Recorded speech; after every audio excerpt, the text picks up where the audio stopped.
I've always been a skeptic. Ghosts, aliens, monsters, they were all just stories to me. But after what I experienced in the Southwest, my perspective on the unknown has been forever altered. I was on a road trip with my best friend Jake.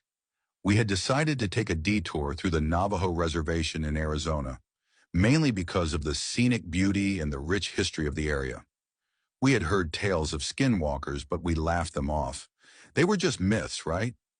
Our first day on the reservation was uneventful. We visited a few local spots, interacted with some of the locals, and set up camp near a canyon. As night fell, we sat around our campfire, sharing stories and enjoying the serenity of the desert. Around midnight, Jake decided to turn in. I stayed up, mesmerized by the stars. The Milky Way stretched across the sky, and I felt a profound sense of peace. That is, until I heard it. A low, guttural growl echoed through the canyon. I froze, thinking it might be a coyote or a mountain lion. But then I heard a voice.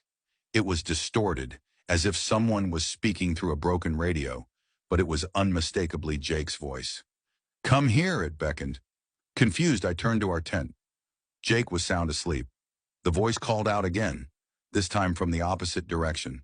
I grabbed a flashlight and shone it toward the source. What I saw will haunt me forever.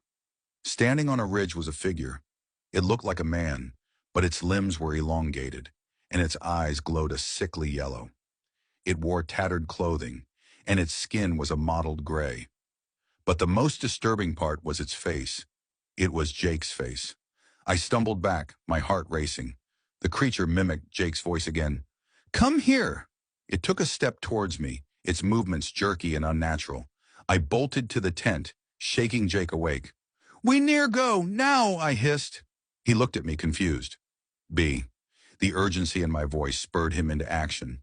We packed up as quickly as we could, the creature's voice echoing around us, mimicking our voices, our laughter, our conversations from earlier. As we sped away in our car, I glanced in the rearview mirror. The creature stood in the middle of the road, watching us, its yellow eyes glowing in the darkness. We didn't stop driving until we reached the nearest town. We checked into a motel and I spent the night researching skinwalkers. The legends said they were witches who could take the form of animals or people, using their voices to lure victims. I don't know what we encountered that night, but I do know one thing. The stories are real. The Southwest is beautiful, but it holds secrets that are beyond comprehension. And I'll never set foot on the Navajo reservation again. To all of you reading this, please, be careful when you venture into unknown territories. Some